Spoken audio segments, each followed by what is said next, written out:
Vivi's crafting of this timeline was deliberate, which makes sense, as she had the Walkman first and knows how to manipulate it. Thus, when Jinsel was finally in the Loonaverse, her selection of a timeline out of the thousands of others was most likely deliberate. Her decision to bring Cherry the Cherry and speak to Olivia were also premeditated. In the burn teaser, I theorized that Cherry was the one now with an empty bag in front of all the fish tanks. She knows things, as she ate the apple, the fruit of knowledge, received from Eve, the girl who took the Walkman as her own to go back in the timeline to Vivi. So yeah, I believe Cherry knows about the timeline. She definitely knows about the cherry and how it transports you between the awake side of the Mobius and the dream side. Then what does all this spooky imagery mean? I'll tell you what. It means new timeline. It means new time travel. And I can't really know what to expect from them except for a serve. User LunaShide97 on Twitter posted quickly about the number sign logo and the letter B from Burn. They said that it had something to do with the key B sharp, which has 5 double sharps written as X and 2 normal sharps. On a piano scale, it looks like a normal C major scale. They proposed that Burn might be an alternate reality where everything looks the same, but it isn't. They also said that Burn would be an entire cycle around the 12 keys from C major to B sharp, 12 alterations, the 12 solos of the Loonaverse. Number sign can be pronounced as sharp sharp. Eve said in an interview over the summer that we are preparing for our comeback in the second half of the year, so we have been practicing hard and sharpening our knives. LunaShide97 also brings up that in German music terminology, a number sign is called Kreuz, and X is a Doppelkreuz, where Kreuz means cross. They theorize that this is perhaps why the XX becomes a number sign in the new Luna outro logo. The 2 crosses fuse to become the singular sign. They further mention the notation of dal segno, which is used as a notation marker that instructs a musician to repeat a passage starting from the sign shown at the right. This was the title of the intro track for YY by Y's subunit album, and was employed by Go-On during the Butterfly Effect. I'm going to make a video about dal segno and how it relates to YY by Y in the future, so don't worry about it too much just yet. There are many antiquated things that became apparent once seen in 4K. One that really got the theorists buzzing was Hostels Let Me In, where, in a new scene, there was a blueprint of the United States Air Force's plane dating back to 1943 through 1947, during World War II. Now, why would Hostel have a blueprint of a warplane? And why would she visit a crashed US naval plane in Iceland? If we look at a picture of what the plane that crashed in the 1970s used to look like, sure enough, the same World War II era logo is present. The model of the plane is a Douglas DC-3 and was used during the World War II era.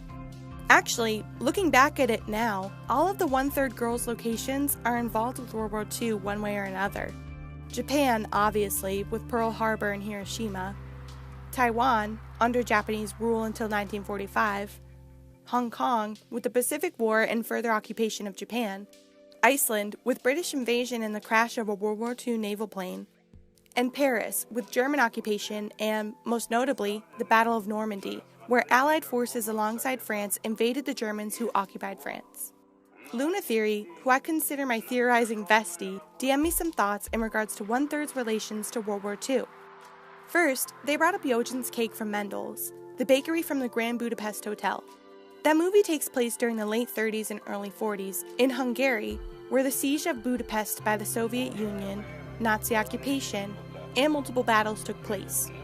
Not to mention, Budapest is the capital of the place where YY by Y filmed, and there's also apples around the cake. In that movie as well, the cake scene takes place where the main character is in jail, and the cake is used to smuggle tools into the prison that the main character uses to escape. This entirely relates to Jojen the Wanderer and her mysterious timeline. Quick little observation. The Frog Prince's outfit looks just like Monsieur Gustave's. Luna Theory then goes on to bring up a detail that has still, to this day, largely gone unnoticed. There is one scene in Every Day I Love You that has many photos and stickers glued into Vivi's journal. Most viewers would assume it's just to be cutesy and stuff, but that just couldn't be the case in the Loonaverse now, could it? There is another vintage postcard glued beside the other photos. After doing some grueling digging, Luna Theory found that the postcard was from Zurich, Switzerland. No other information about the photo card was available online, but that's alright. There's also a stamp used for postal tracking that dates back to 1926. No wonder all the theorists are quickly backing the idea of time travel in the Loonaverse. How can this relate to quantum mechanics, specifically in relation to Schrodinger's cat? Suppose we cite Ozeki's notion of time, and how you're not here, not there, but also you're everywhere, simultaneously. You are both here and not here, because 50% of the time you either will be, or the other 50% of the time you won't, just like the cat. You are only ever confirmed in time and space when seen by an observer, who cements your place. But, like Hugh Everett said, there are other yous out there, in other worlds, in other timelines. You could be alive or dead. You could have eaten the apple. You could have eaten your plum. You could have welcomed your good, or you could have welcomed your darkness. Quantum mechanics relates to the butterfly effect in that it is entangled. In one location, the beating of a butterfly's wings could eventually lead to a forming tornado in another. Another you, somewhere out there, in another timeline in place. Like the other Go-On, the plus era Go-On, in her missed attempts. In the plus timeline, she never made it in time to get to Haas-Sol, but in the XX timeline, she did. And now, with this burning of the timeline by Olivia and Egoist, all has been erased, and we begin again. A rebirth, a renewed feeling. Hugh Everett, as aforementioned, does also share a past with war and World War II. When his father was stationed in Germany after the war, Everett went with him and took thousands of photos of West Germany being rebuilt. He also, like I mentioned prior, worked on the development of war games that simulate nuclear war, the same nuclear war that occurred during World War II. Zurich, the city in BV's vintage postcard, had been accidentally bombed during World War II. In 1980, there were youth protests. Zurich Brennt, which literally means Zurich is burning. Like, I can't even make this stuff up. My friend Gabby at Luna Capsule recently tweeted that she believed that Switzerland was going to be where the new Luna video would be filmed. I was ecstatic. Gabby is extremely well read, and usually her and I are on the same wavelength about our theories. She didn't pick Switzerland because of the postcard or that Zurich is burning. She picked Switzerland because of the capital Bern and the fact that Switzerland has a valley of butterflies. With both of our observations in mind, it does make a convincing argument for Switzerland to be the winner. Bern means bear. Bern was where Operation Sunrise took place.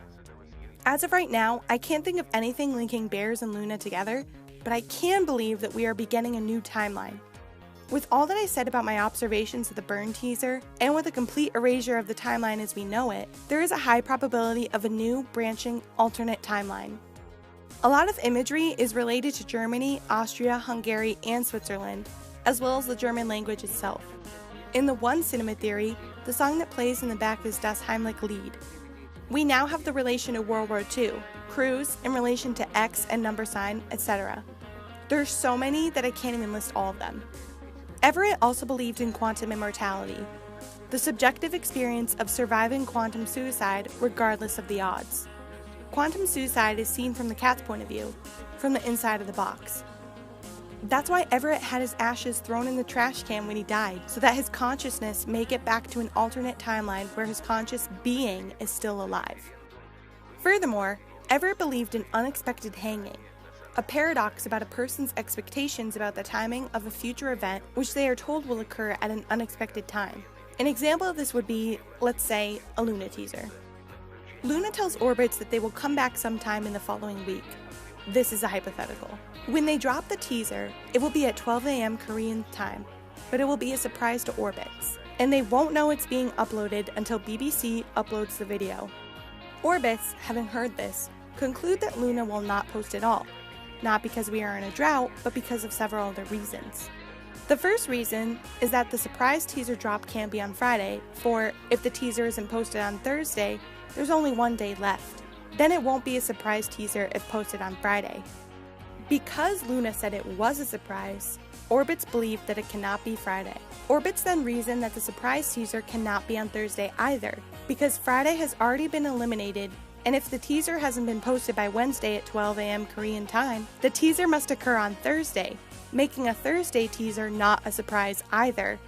In a similar fashion, with similar reasoning, Orbits conclude that the teaser will not be posted on Wednesday, Tuesday, or even Monday. The next week, BBC uploads the teaser, which, despite everything said, was a complete surprise to Orbits. Everything that Luna said would happen, happened. This paradox functions similarly to the idea of predestination or a predetermined fate.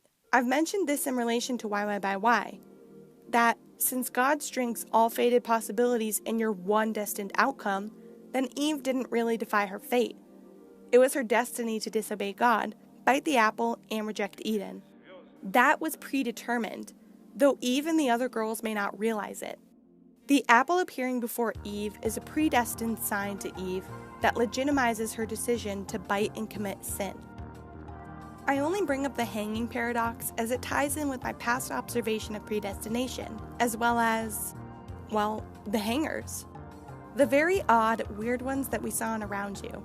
I know that is a half-mile stretch, but it's a fair game right now because I haven't seen any other plausible ideas on that aspect of the lore, and really, it could be anyone's guess.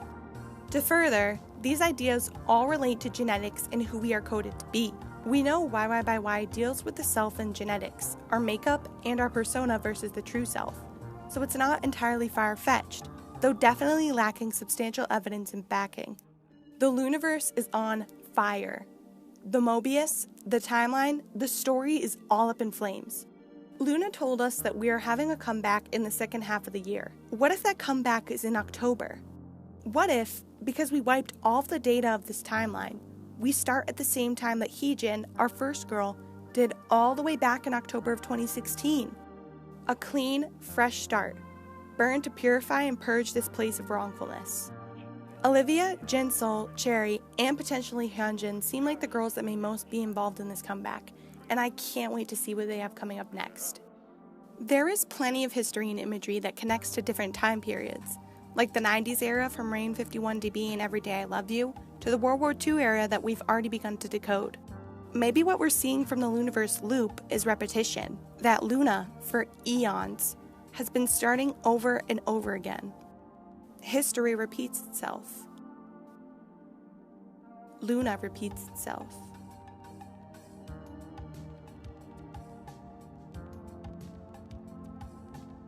Thank you for watching. If you did enjoy, please like, subscribe, and leave a comment. I now have a Twitter, @Twinfishing, where you can DM me theories, tag me in things that you want to talk about, or just enjoy Orbit culture. I also want to mention that the album that Orbit's made for Luna, Orbitverse, is out now. I'll leave a link in the description to the album. It's amazing, and so many Orbits came together to show our love for our girls on their first anniversary. Anyways, thanks again for watching. This is Twinfish, signing off.